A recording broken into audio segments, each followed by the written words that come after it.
ó Pai, por podermos chegar aqui nessa noite, Senhor, de início de uma nova semana, e podermos aqui te adorar, reconhecer a tua soberania, Senhor, e reconhecer, ó Pai, que não somos nada, que se a sua mão poderosa não repousar sobre nós e não nos guiar.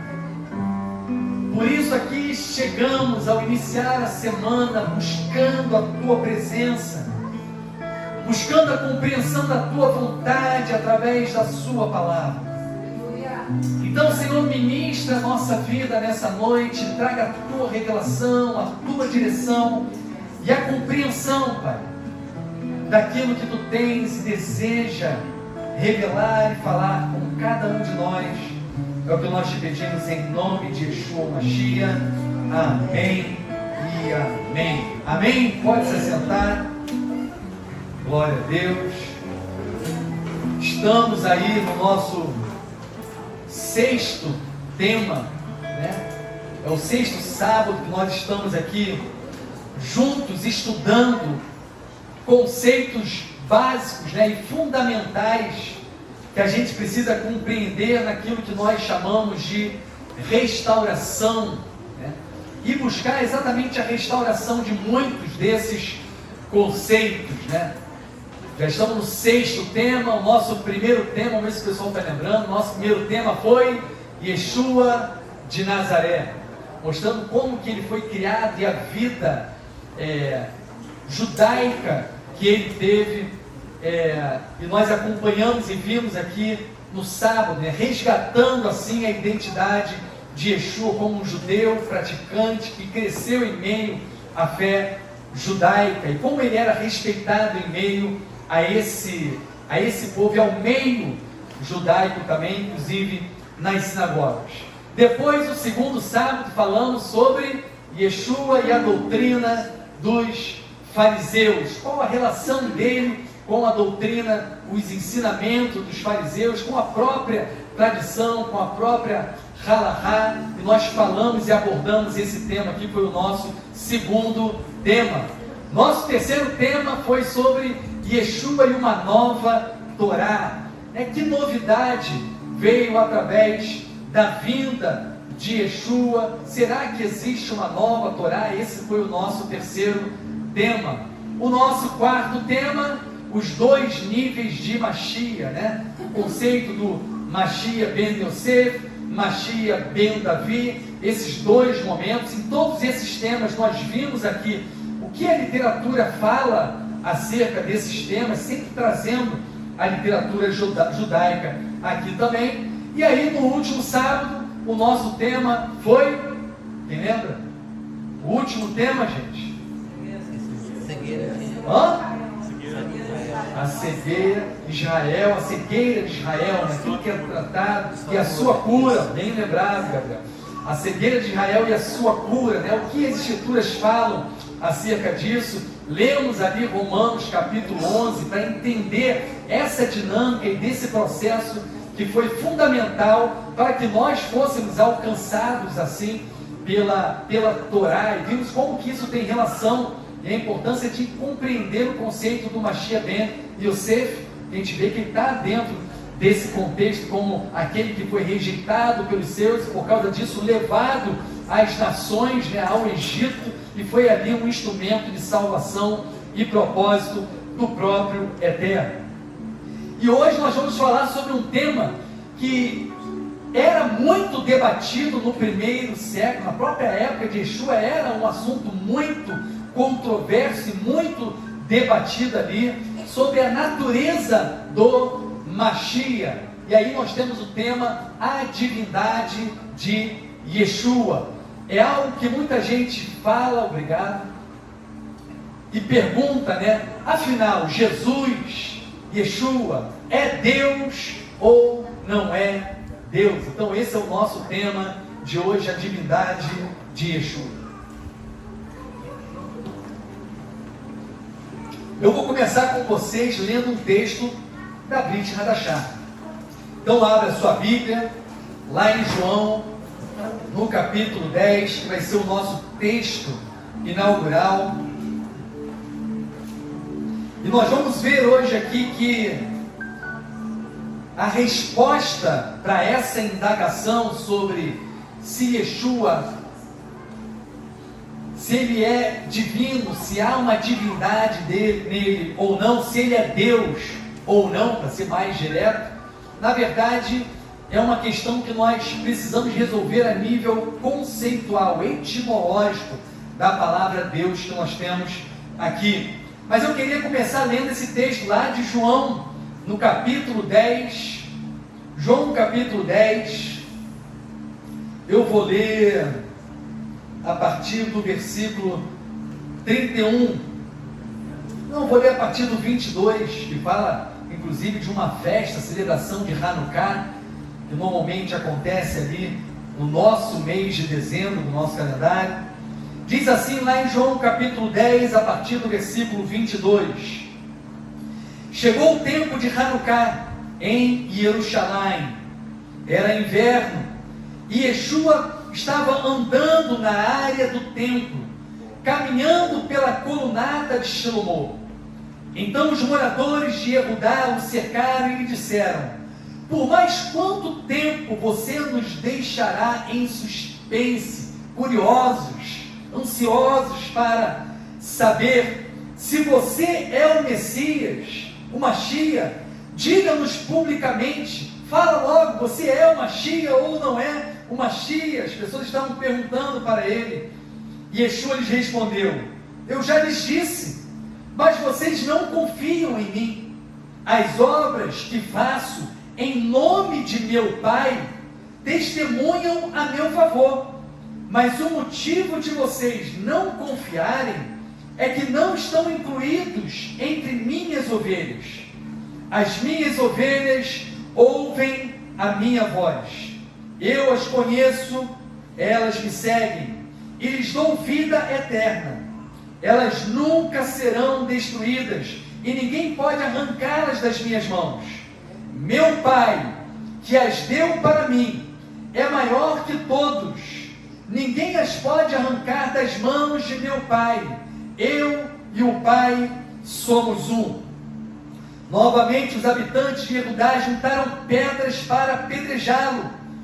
E Yeshua lhes respondeu: vocês me viram fazer muitas obras que retratam o poder do Pai. Por qual delas vocês querem me apedrejar? E eles disseram: não vamos apedrejá-lo por nenhuma boa obra, mas pela blasfêmia, porque você, um simples homem, se apresenta como Deus. E aí vem Elohim, como Elohim. E Yeshua lhes respondeu: ué, não está escrito na sua Torá, vocês são Elohim? Se ele chamou deuses, ou Elohim, a quem veio a palavra de Elohim, então vocês estão dizendo a quem o Pai separou e enviou ao mundo, você está cometendo blasfêmia? Só porque disse, sou um filho de Elohim? Vamos até aqui, gente, só aqui tem muita coisa boa dentro desse texto. Yeshua se apresenta a eles, e o que choca eles aqui nesse momento não é a revelação que ele já traz, que ele é o Mashiach, ele tem realizado as obras, vocês que não estão crendo, já estou deixando isso claro para vocês através das minhas obras. Se você olhar aquilo que está se tornando uma realidade através de mim, você vai ver que eu sou o Mashiach, eu tenho feito isso publicamente. Mas quando ele vai dizer aqui, meu Pai que as deu para mim, a maior de todos, ninguém as pode arrancar das mãos de meu Pai, quando ele diz, eu e o Pai somos um, eles pegam em pedras para apedrejar eles. E ele vai falar, olha, vocês estão assustados porque eu estou dizendo que eu e o Pai somos um? Porque esse contexto aqui de unidade, esse é um outro tema, que é um tema para a Trindade, mas esse contexto aqui de unidade, eu e o Pai somos um, é que nós estamos unidos, conectados através de algo. Existe uma essência que me conecta ao Pai, é essa unidade que ele está falando. Em outro momento, ele vai dizer, assim como vós devem ser um comigo. Ele faz a relação, E isso não nos faz o eterno. Ok? O que ele está dizendo é que ele está conectado, ele está em unidade com o Pai. E essa unidade nós estamos vendo nesse processo desses estudos, que se dá através do Rua, do Espírito do Eterno que estava nele, o que conecta ele ao Pai e faz dele um, no sentido de um só coração, uma só fé, um só pensamento, um só entendimento. É o Espírito que está nele, que é a própria manifestação, é a própria manifestação do Eterno, do Pai nele, a essência do Pai nele, conectando ele à realidade do Pai. Por isso que ele vai dizer: o que eu falo não são minhas palavras, são as palavras do Pai. O que faço vem do Pai. Ele é a fonte que está manifestando a sua glória através da minha vida, conectado ao Pai. Mas ele vai usar um argumento aqui, ele vai dizer a esses homens: vocês vão me apedrejar por causa de quê? Por causa das boas obras que eu estou fazendo? Eles falam: não, mas pela blasfêmia, porque você está se apresentando como Elohim. Primeira coisa, ele não se apresentou como o Pai. Você vê que ele diz que ele e o Pai são um, em unidade e em conexão. Mas eles vão levantar esse argumento: você está dizendo que você é Elohim?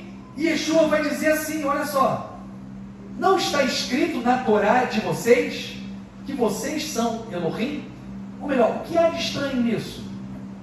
Em eu ser Elohim? Não está escrito que vocês também são Elohim? E ele vai dizer ainda: se ele chamou deuses ou Elohim a quem veio a palavra de Elohim, por que, gente? Ele está citando, na verdade, Terlim, o Salmo 82, versículo 6. Vai lá, Salmo 82, versículo 6. É lá que o Eterno diz que eles são Elohim. Salmo 82, versículo 6. Meu decreto é: vocês são Elohim, filhos do Altíssimo, todos vocês. Vê a conexão com a palavra, porque Yeshua está se colocando como o Filho de Deus. Eu e o Pai, chamando de Pai, eu e o Pai somos um. E ele faz a mesma relação. Esse tratamento que eu estou aplicando a mim foi aplicado a vocês lá no Taná, a quem o Eterno entregou a palavra dele. Vocês são Elohim, filhos do Altíssimo, todos vocês. O grande problema que a gente tem no que diz respeito a essa divindade, a Yeshua ser Elohim, está no conceito, porque a palavra Elohim foi traduzida para Deus. Aonde você olha está lá, Deus. E aí quando a pessoa chega e pergunta para você: Jesus é Deus? Jesus é Deus? Uma vez, eu gosto de contar esse testemunho, né? Uma vez eu dando uma aula de hebraico numa igreja evangélica, normal, não é igreja, não é com restauração. E depois de dar já algumas aulas, chegou no final, o pastor estava lá no final, e ele resolveu levantar e perguntou: Jesus é Deus? Até então estava até ali tranquilo, só dando o hebraico, né? Mas entrou numa questão doutrinária. Já que ele perguntou, o pastor da igreja: Jesus é Deus? A grande questão é: qual o seu conceito de Deus? Qual o conceito de Deus que você carrega? É o conceito de uma divindade única? Ou é o conceito genuíno da palavra Elohim? Tanto o cristianismo, e aí eu ouso falar, o judaísmo, tem um equívoco no que diz respeito ao entendimento da palavra Elohim. O que é Elohim? E é isso que Yeshua está trabalhando aqui nesse momento. Vocês precisam compreender o que é ser Elohim. E o que a palavra ele começa a mostrar é que, olha só, Elohim não é uma divindade num sentido grego de um ser, de uma divindade única. Ele vai dizer: vocês mesmos foram chamados de Elohim. Então, a grande questão desse tema, e para responder se Jesus é Deus ou não, é saber qual o conceito da palavra Elohim, qual o entendimento, o que é ser Elohim. E esse é a grande coisa que eu quero trabalhar com vocês hoje aqui. Mas antes eu quero ler alguns textos antes de chegar nesse conceito da palavra Elohim.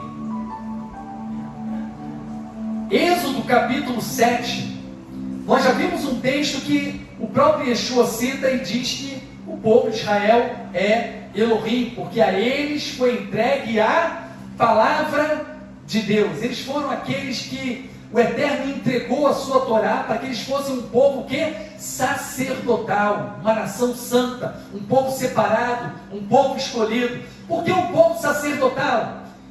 O próprio Eterno escolheu o povo de Israel e colocou o povo de Israel numa posição que? Superior, uma posição sacerdotal sobre os demais povos. Amém? Eles são o povo sacerdotal. Então você já começa a compreender o que é ser Elohim. Ser Elohim é aquele que está numa posição, ou que foi colocado numa posição superior para realizar determinado feito. Então quem está numa posição elevada ou superior é chamado Elohim. A gente começa a formar um conceito do que é ser Elohim. Alguém, eu gosto desse, alguém numa posição elevada, acima de algo, ou de alguém, ou de um conjunto de pessoas. Mas será que isso está na Torá? Esse conceito de Elohim, alguém que está numa posição superior, está na Torá? Primeira prova, Salmo capítulo 82, versículo 6. Segundo texto, Êxodo capítulo 7, vamos lá em Êxodo, e vamos ver o que é Elohim, onde as escrituras citam a palavra Elohim. Êxodo capítulo 7,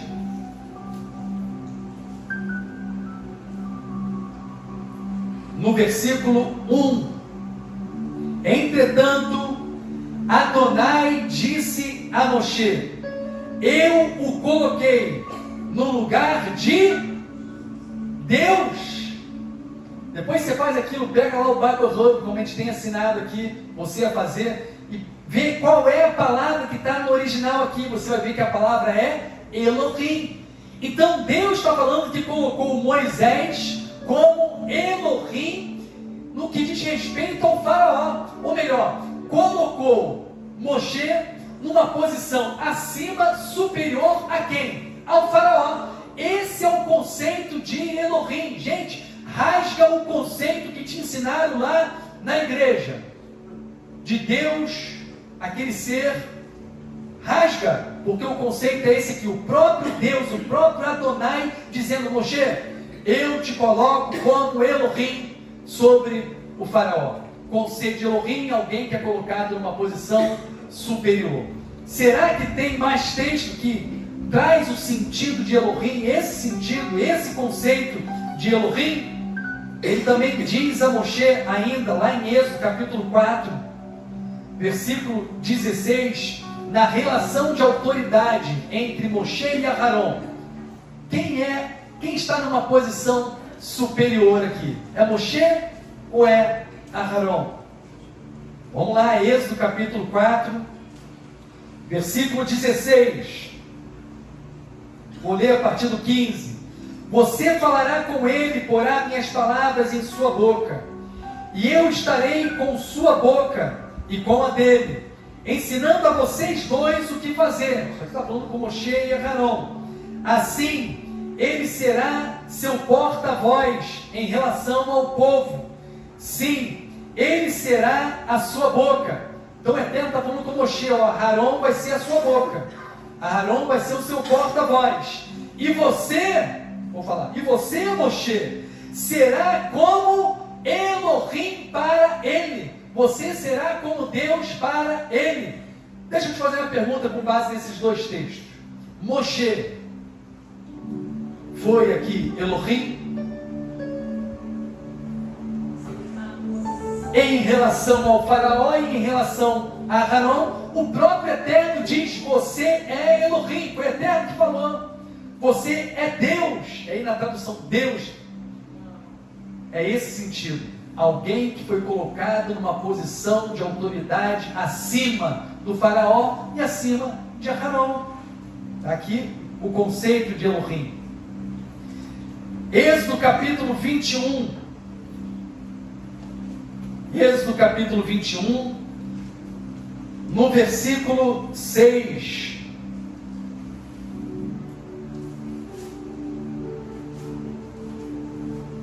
Também vou ler a partir do 5.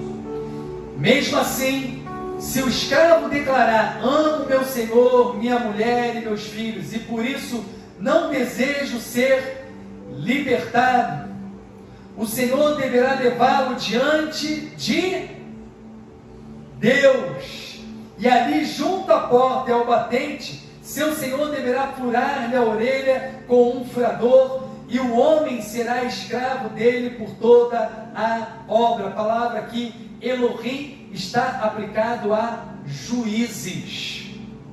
Os juízes, os oficiais, pessoas que eram colocadas numa posição superior. Tem outros textos de juízes também que usa a palavra Elohim.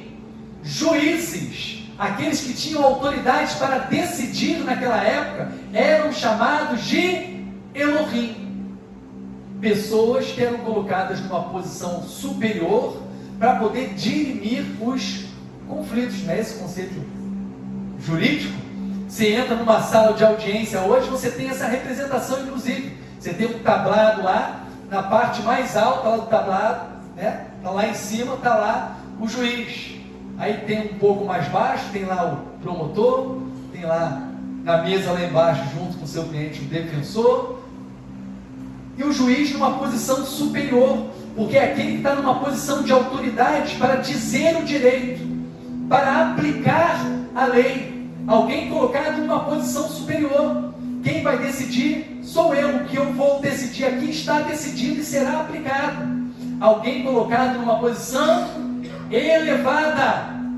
Esse é o conceito. Com base nisso que a gente está falando e mostrando aqui, eu agora vou para o dicionário. Eu já citei ele aqui, Dicionário Internacional do Antigo Testamento. O que o dicionário fala sobre a palavra Elohim? Tem muita coisa aqui sobre a palavra Elohim, mas eu vou ler um pouco. Ela é aplicada a Deus, e aí eu vou usar a palavra o Eterno. Ela é utilizada ao Eterno, ela é utilizada às divindades, ela é utilizada a juízes, ela é utilizada para fazer referência à posição de anjos. Isso aqui está aqui, e diz o seguinte: a terminação plural, esse im, você tem Elohim, é normalmente descrita como um plural de majestade, superioridade, elevação, não tendo a intenção de ser um plural comum, como usado para se referir a Deus. Alguns vão usar esse Elohim dizendo que é mais de uma pessoa. A relação aqui não é pluralidade de figuras e de pessoas, mas majestático, posição elevada de autoridade, de poder. Diz ainda, quando se refere ao verdadeiro Deus, quando essa palavra Elohim é utilizada ao verdadeiro Deus, muitas vezes é utilizado Eloá, né? Quase sempre Elohim aparece acompanhado pelo nome pessoal de Deus. Muitas vezes o tetragrama ali, para mostrar que aquela situação ali, aquele Elohim, está falando do próprio Eterno. Diz ainda que ela é aplicada a Deus, Deus dos deuses, Senhor dos senhores, o Deus grande, poderoso e temível, que não faz acepção de pessoas, nem aceita suborno, conforme Deuteronômio, capítulo 10, versículo 17. Todos esses títulos podem ser resumidos na expressão menor, Deus Altíssimo, do Salmo 57, versículo 2. Quando nós olhamos para a palavra Elohim aplicada ao Eterno, Deus Altíssimo, E aí a gente precisa começar a juntar e trazer algumas conclusões aqui. Como que esse conceito de Elohim, que é aplicado a diversos tipos de pessoas e em momentos diferentes, ela é aplicada ao povo de Israel, ela é aplicada aos juízes, ela é aplicada aos anjos, mas então, como é que fica o conceito de Adonai errado? De que Elohim é um, e que o Eterno é um, que não há outro. Como fica? Não há um conflito? Não! Por que não há conflito? Porque o conceito de Elohim para o próprio Eterno é do Deus Altíssimo. É aquele que está numa posição de elevação que não tem ninguém no mesmo nível. Ele lá é um, ele é único, detentor de todo o poder, de toda a autoridade, de toda a majestade. Ele é a fonte de toda a autoridade. Dele vem tudo, não há ninguém nesse nível de elevação. Ali ele é errado, ele é único. Todos os outros Elohim estão abaixo dele. O povo de Israel é Elohim, porque o Eterno colocou aquele povo numa posição de autoridade. Por isso está escrito no Taná: vós sois Elohim. Mas o povo de Israel está abaixo daquele que deu, que elevou, que exaltou, que colocou eles nessa posição de Elohim. Ele é a fonte de toda a autoridade. Então ele é superior ao povo de Israel. Quando nós olhamos para os juízes, quem dá essa autoridade aos juízes? Quem coloca os juízes como Elohim, no sentido de dirimir os conflitos de interesses que nós temos ali? O próprio Eterno, aquele que é fonte de toda a autoridade. Logo, os juízes estão abaixo do Eterno. Quando nós olhamos para Moshe, que é chamado de Elohim, quem deu autoridade foi o próprio Eterno. Ele diz: eu te coloco como Elohim sobre o faraó. Eu te coloco como Elohim sobre Aharon. Eu estou falando tudo isso para que você entenda o conceito de Elohim. Daí a gente, quando chegar aqui em Yeshua, poder responder com esse conceito correto, se Yeshua é Elohim ou não é Elohim.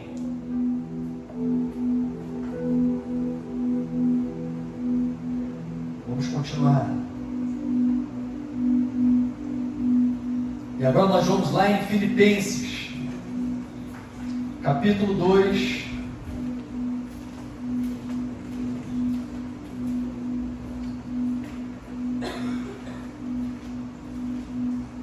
Filipenses, capítulo 2, do versículo 9 ao 11.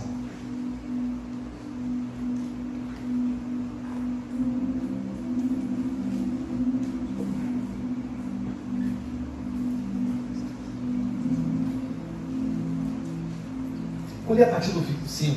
Sempre tem que ler um pouquinho mais para a gente entender o contexto. Filipenses capítulo 2, versículo 5. Que a atitude de vocês para com os outros seja governada pela união ao Messias Yeshua. Apesar de ele viver na forma de Deus, viveu na forma de Elohim. Não considerou a igualdade com Deus algo a ser mantido pela força.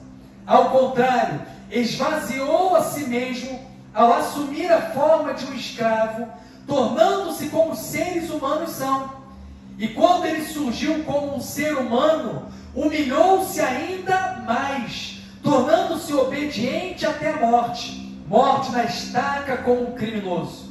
Portanto, Deus o elevou ao lugar mais alto e lhe deu o nome acima de todo o nome, para que, em honra ao nome dado a Yeshua, todo joelho se dobre no céu, na terra, debaixo da terra, e toda língua reconheça que Yeshua, o Mashiach, é Senhor, para a glória de Deus Pai. A gente já começa a ver que há diferença entre quem é o Pai e quem é o Filho. Não é à toa que o Eterno, quando transmite a sua mensagem a nós, ele utiliza uma forma, uma figura de linguagem linguagem que nós compreendemos, a figura de um pai e a figura de um filho, porque o pai é superior em autoridade ao filho. O filho não está na mesma posição de autoridade do pai. O pai está acima dele. E nós vemos isso aqui nesse texto. E o pai dando ao filho um nome. Que nome? O nome dele. Meu filho carrega o meu nome. Eu dei o meu nome para o meu filho quando ele nasceu. Ele carrega o meu nome. Yeshua carrega o nome do pai. Olha o Yud aqui. E dizendo que a salvação vem de Yah. A salvação vem do Pai. É o Pai que envia a salvação materializada em Yeshua, através de Yeshua. Mas olha o que diz aqui, que o Pai elevou o Filho. O Filho foi colocado numa posição elevada pelo Pai. Isso está em outro texto, quando diz que o Pai o exaltou e o colocou sobre todo o principado, potestade, dominadores, força espiritual do mal. E aí diz, ou melhor, então o Pai colocou ele sobre tudo. Se ele está sobre principado, potestade, dominadores e força espiritual do mal, se ele está numa posição elevada, logo ele é... Yeshua é Elohim, dentro do conceito correto, que está na Torá, que está na Brit Hadashah também, sim, ele é Elohim, mas ele não é como o Pai, ele não tem a elevação do Pai, pelo contrário, do Pai veio a exaltação dele, foi o Pai que colocou ele nessa posição de elevação, de autoridade, foi o Pai que o exaltou, foi o Pai que o fez Elohim. Hierarquia de poder. Hierarquia de poder.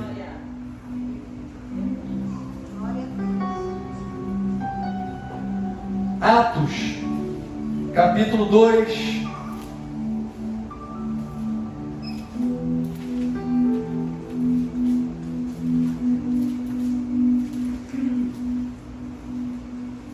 Atos, capítulo 2, versículo 24.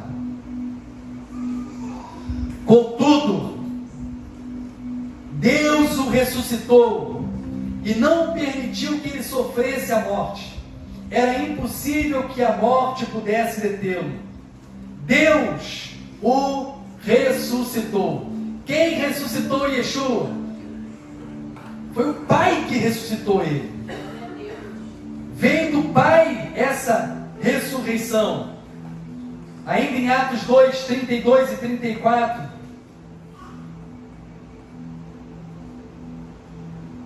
32 a 34. Ele falou de antemão a respeito da ressurreição do Messias, de que ele não seria abandonado no Sheol e na carne, não sofreria decomposição. Deus ressuscitou este Yeshua, e todos nós somos testemunhas disso. Eu coloquei esse texto para você ver que quem ressuscita, porque a gente normalmente pensa que ele ressuscitou por seu próprio poder, por sua própria divindade. Não, foi o Pai, aquele que é a fonte de toda autoridade, aquele que é alguns vão falar Eloá, outros vão falar Eloí.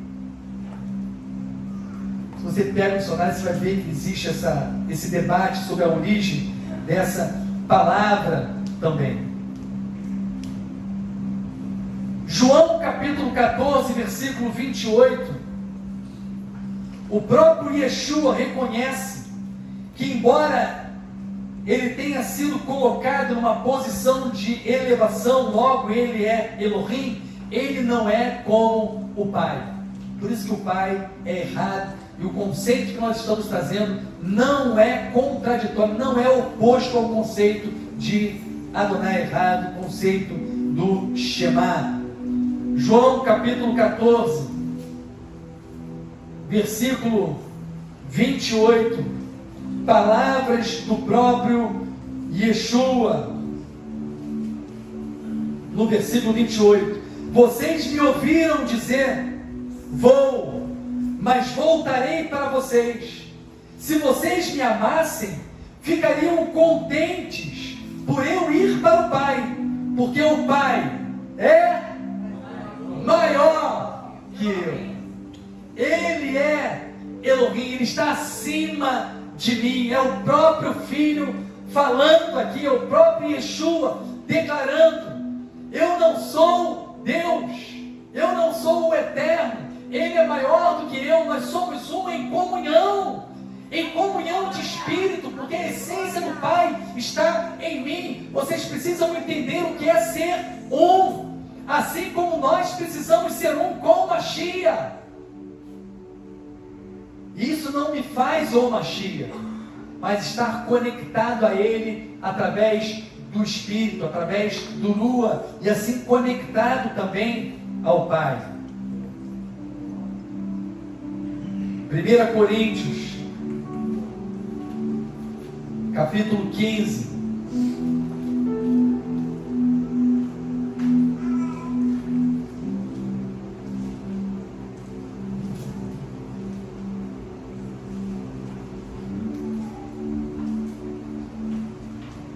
Vou ler a partir do 20. 1 Coríntios capítulo 15, a partir do versículo 20.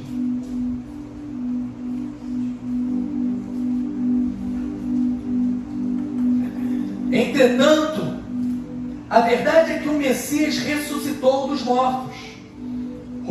Ressuscitou pelo Pai, o Pai o ressuscitou. As primícias dentre os mortos. Pois a morte procedeu de um homem, e também a ressurreição dentre os mortos proveio de um homem. Em conexão com a morte de Adão, todos morrem. Então, em conexão com o Messias, com o Mashiach, todos serão vivificados. No entanto, cada um em sua ordem. O Mashiach, as primícias, a seguir os que pertencem ao Mashiach no tempo de sua vinda. Então, na culminação, quando Ele entregar o reino a Deus Pai. Gente, o Pai colocou tudo debaixo dele, todas as coisas estão sendo submetidas ao Mashiach. E quando chegar no final dos tempos, quando todas as coisas estiverem convergidas, estiverem debaixo dele, o que Ele vai fazer? Ele vai entregar o reino ao Pai.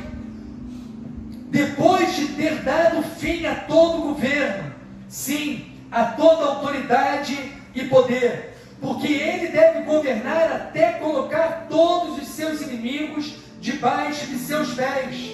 O último inimigo a ser vencido será a morte, pois Ele porá todas as coisas em sujeição debaixo de seus pés. Mas ao dizer que todas as coisas lhe foram sujeitas, olha como que o conceito não é oposto, não é contraditório com o conceito de Adonai errado. Olha o que ele mesmo diz. Quando ele diz que todas as coisas serão colocadas, sujeitas, é óbvio. Eu já consigo imaginar Paulo falando, é óbvio que a palavra não inclui Deus, não inclui o Pai, não inclui o Eterno, pois é Ele quem sujeita todas as coisas ao Mashiach, porque Ele é a fonte de toda autoridade, de tudo que está sendo sujeito, vem dele, vem do Eterno. Então ele está dizendo, é óbvio, quando eu estou falando que Yeshua, que o Mashiach, ele é Elohim, porque o Pai colocou ele numa posição superior, porque o Pai está fazendo com que todas as coisas se sujeitem, fiquem debaixo dele, inclusive a própria morte.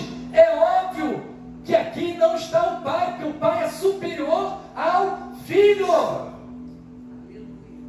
Quando todas as coisas estiverem sujeitas ao Filho, Ele mesmo, quem? O próprio Filho, o próprio Yeshua, se sujeitará a Deus, que tudo lhe sujeitou, para que Deus seja tudo em todos.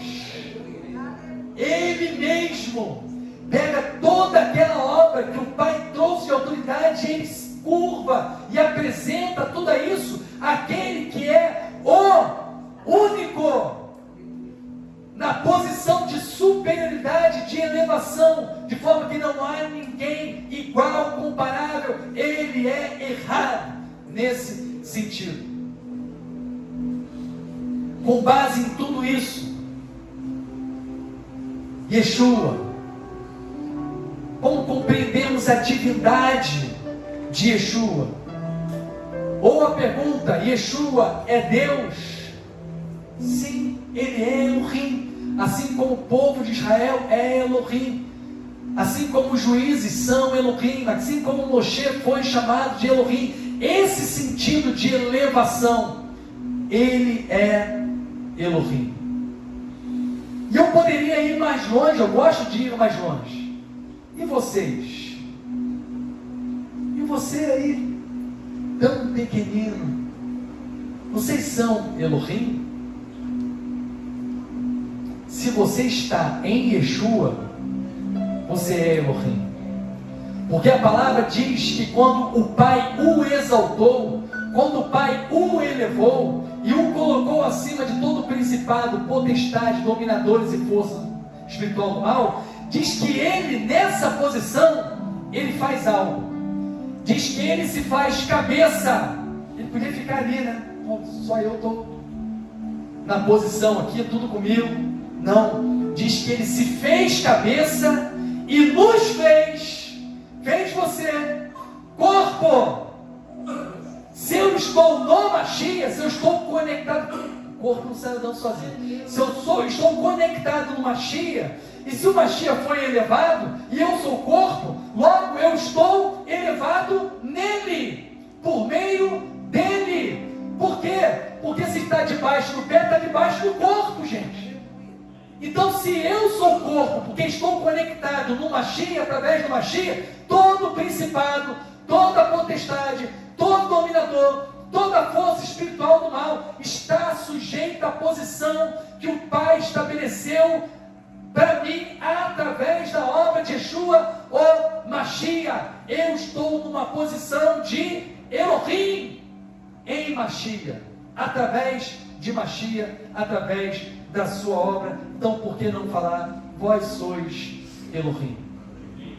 É fundamental compreendermos esse conceito para entender as palavras de Yeshua, para entender que quando falamos de Elohim, não estamos falando de um politeísmo, mas estamos falando de uma posição estabelecida em toda a Torá, na Brit Hadashah, e um conceito que precisa ser restaurado no nosso meio, porque foi totalmente paganizado. E como se fala de Deus, traduzido para Deus, Elohim, pensamos logo em uma divindade, quando na verdade é plural, majestático, é posição de autoridade. Logo, essa é a divindade de Yeshua. Ele é Elohim, porque o Pai o exaltou. Que o Eterno te abençoe em nome de Yeshua Mashiach. Amém e amém.